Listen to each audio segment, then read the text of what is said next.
Boa tarde, meu nome é Júnior dos Santos Brito, sou estudante de agronomia, 5º período da Unievangélica. Eu sou o Carlos Eduardo Lui e hoje nós estamos aqui para falar um pouquinho sobre esse implemento aqui, o arado de discos. Eu vou falar sobre as vantagens e a desvantagem dele no campo e o Júnior vai falar um pouquinho sobre a regulagem desse implemento. Boa tarde, agora eu vou falar um pouco sobre o arado de disco. Como vocês podem ver, o arado de disco ele não é um implemento muito grande, apesar de por isso ele é considerado como pouca capacidade de campo. Aqui nesse implemento nós temos a torre ou masta, que é o terceiro ponto do trator, onde que faz o acoplamento. Temos o chassi, que está localizado logo aqui. Temos a viga principal, que é essa aqui, onde que ela é movimentada a partir do hidráulico. Como vocês podem ver aqui, essa aqui já tem um acoplamento para o hidráulico do trator. Logo abaixo do chassi, nós temos as torres que seguram os discos. No caso que esse aqui é um com 3 discos. Vocês podem observar aqui atrás, o hidráulico que faz a movimentação desse implemento, está ligado diretamente aqui na virga, que faz a movimentação. Aqui atrás, nós temos a roda guia. A roda guia é um dos fatores que interferem, às vezes, até no consumo de cada trator. Porque se ela estiver desregulada, ela pode puxar o trator tanto para um lado quanto para o outro. E a gente tem que vir e fazer a regulagem dela. Como vocês podem observar, aqui nós temos a mola da roda guia, que é a responsável pela profundidade. Além dessa profundidade, nos discos, nós temos a questão do ângulo, que varia entre 15 a 25 graus, de acordo com o solo. Como eu estava falando para vocês, esse ângulo ele varia de acordo com o terreno, com a textura do solo. Solos arenosos, solos mais leves, a gente usa o ângulo sempre de 22 a 25 graus no disco, que vai ser mais superficial. Solos médios a gente usa de 18 a 22 graus, que são os solos intermediários. Solos mais pesados ou solos argilosos, a gente vai usar sempre de 15 a 18 graus de inclinação o disco. Ou seja, ele vai penetrar mais no solo, vai revolver mais o solo, pegando uma camada mais profunda. Toda vez que a gente for acoplar este tipo de implemento ao trator, preferencialmente, vamos ter a sequência 1, 3, 2. Essa sequência tem que ser obedecida para todos os tratores para este tipo de implemento. Como vocês podem ver, aqui nós temos o ponto 1, aqui na torre nós temos o ponto 3. Preferencialmente, no ponto 3, a gente tem que acoplar ele na parte superior, ou seja, no último furo. Esse ponto aqui, ele infere sobre o nivelamento longitudinal. O ponto 2 é sobre o nivelamento transversal. Bom, pessoal, o arado de disco, como a gente pode ver, é um implemento bastante pesado. Ele tem uma profundidade, ele trabalha em uma profundidade de até 30 centímetros. Uma vantagem dele é trabalhar em áreas para incorporação de restos culturais e incorporação de corretivos do solo. Ele pode entrar também no controle, em áreas para fazer o controle de plantas invasoras, exceto aquelas plantas invasoras que têm o crescimento estolonífero. O que é o crescimento estolonífero? É o crescimento de plantas através do colmo. Como o arado de disco vai entrar revirando o solo, ele vai cortar essas plantas e a partir do colmo, essas plantas invasoras que elas se desenvolvem. Então se ele revirar e esses colmos vão ser distribuídos pela área toda, o crescimento, em vez de controlar, ele vai alastrar o crescimento dessas plantas invasoras. No caso das outras plantas invasoras normal, o revolvimento da terra até 30 centímetros vai eliminá-las e vai ficar tranquilo. Bom, nós vamos analisar aqui agora as desvantagens do uso desse implemento. O arado de discos, ele causa espelhamento e compactação do solo. Compactação por quê? Como a gente pode ver, ele é um implemento muito pesado. Ele demanda muita força para realizar para revolver o solo. Até 30 centímetros, beleza, o solo vai ser revolvido, o resultado esperado é tranquilo. Abaixo dos 30 centímetros vai começar a formar uma camada compactada, devido à força muito excessiva aplicada sobre ela. Então por isso ele causa essa compactação, além, é claro, do espelhamento. sem contar a baixa capacidade de campo. Como a gente pode ver, esse arado possui somente 3 discos. Ele tem uma capacidade de área muito pequena, então o trator vai ter que rodar bastante, vai gastar muitas horas, e em áreas grandes ele não é recomendado, devido a essa baixa capacidade de campo. Uma outra desvantagem que o arado de disco possui é que ele tem uma regulagem muito complexa. Muitas vezes na atividade no campo, quando o operador está guiando o trator, ele sente que o implemento está fazendo o trator puxar para algum dos lados. Por exemplo, está puxando o trator, está puxando para o lado direito. Aí o operador, no impulso dele, logo jogar o trator para o lado esquerdo. Isso é incorreto. Ele deve... Por quê? Porque o trator vai ter um maior desgaste, ele puxando para o lado contrário e, consequentemente, um maior consumo de combustível. O que o operador deve fazer? Parar a máquina e vir aqui atrás do implemento e fazer a regulagem da roda guia. Se o implemento está pendendo para a direita, você deve fazer regulagem pendendo também para a direita. Sempre para o lado que está pendendo, a gente tem que fazer essa regulagem. Bom, depois de ver todos os componentes, todas as regulagens que devem ser feitas antes de iniciar os trabalhos no campo, agora nós vamos fazer uma pequena demonstração desse implemento trabalhando.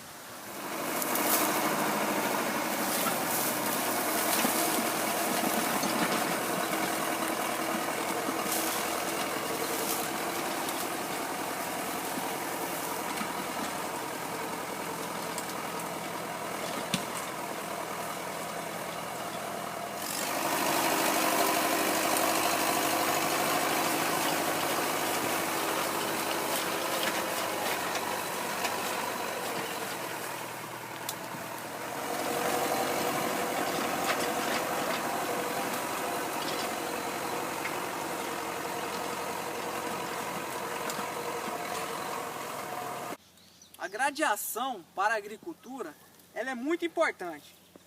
Ela promove vários tipos de benefícios dentro do processo de plantio. Um dos principais é o controle de ervas daninhas. As plantas daninhas são muito comuns dentro da agricultura. Por essa capacidade que ela tem, ela revira o solo, ela picota, ela é bastante utilizada para o controle. Além do controle das ervas daninhas, ela também promove a incorporação de restos culturais. Às vezes você pode utilizar uma cultura forrageira somente para não deixar o solo desnudo. A gradagem, ela vem o quê? Ela vem a incorporar essa matéria no solo, deixando superficial ou até mesmo em algumas profundidades de 10 a 15 centímetros. E algumas vezes de acordo com a regulação. Além disso, ela também é utilizada para a incorporação de fertilizantes, dependendo do fertilizante que você for utilizar, ou até mesmo semeadura de algumas espécies. Você pode revirar o solo deixando ela mais superficialmente. Esse aqui também é um equipamento que possibilita o controle às erosões de forma mecânica. Outra coisa que é bastante vantajosa na gradiação é que ela apresenta uma alta capacidade de campo, ou seja, ela tem uma abrangência maior na área que ela está trabalhando. Bom, nós vamos falar agora sobre os componentes da grade geradora. Primeiramente aqui nós temos a barra de tração, que fica acoplada ao trator. Depois nós temos aqui a chapa triangular, que é onde a barra de tração fica encaixada, né? Depois aqui nós temos a barra estabilizadora, aqui em cima. Nós temos aqui a barra transversal. Aqui logo aqui nós já temos o chassi. E aqui nós temos as colunas. Aqui nesse caso, na coluna aqui nós temos uma seção com 10 discos, cada um de 27 polegadas. Tem os mancais aqui embaixo, o suporte dos mancais.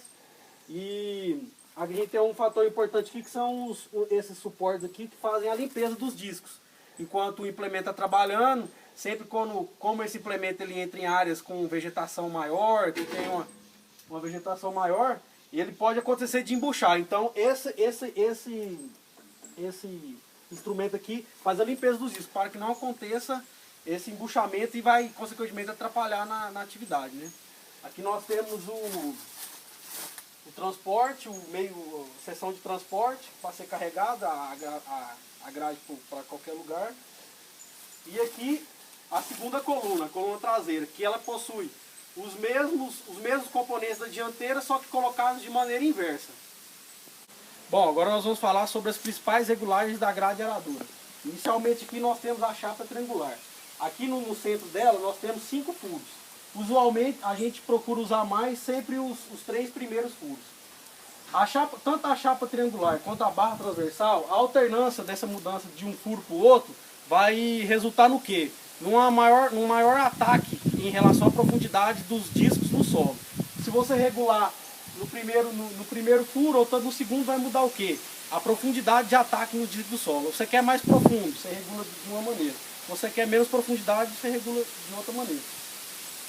Agora aqui, posteriormente, nós temos a barra estabilizadora. A perfeita regulagem da barra estabilizadora vai fornecer para a gente, durante o trabalho, uma maior estabilidade durante o transporte e uma maior uniformidade entre os cortes relacionados entre a primeira e a segunda seção. Bom, uma outra regulagem bastante importante que deve ser feita é entre as duas seções. A regulagem a gente vai buscar o quê? Quando eu faço essa regulagem, quando eu quiser um ataque ao solo com uma maior profundidade, eu vou fazer o quê? Abrir o ângulo entre as duas seções. Então eu vou e faço regulagem. Quando eu quero diminuir o ataque, a profundidade dos discos ao solo, eu vou diminuir o ângulo entre as duas seções. Então eu vou ter essa variação. Se eu quero um menor ataque de profundidade dos discos ao solo, ou uma menor. Então a gente faz essa regulagem entre os ângulos entre as duas seções. Bom pessoal, depois da gente conhecer todos os componentes da grade, depois da gente ter analisado todas as regulagens que podem ser feitas para melhorar o trabalho dela no campo, a gente vai agora fazer uma pequena demonstração para a gente ver na prática como é que é o trabalho dela no campo. Depois de ter feito todas as regulagens, ver como é que é o funcionamento e qual é o resultado que nós temos desse implemento.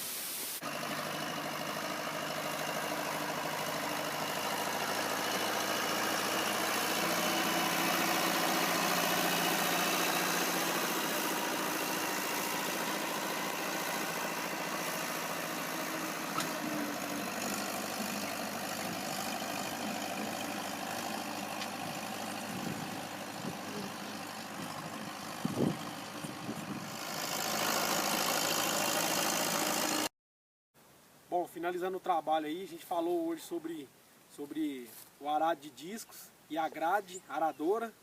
A gente falou um pouquinho sobre cada um, o uso de cada um, as vantagens, desvantagens. Espero que vocês tenham gostado. Muito obrigado. Valeu, obrigado.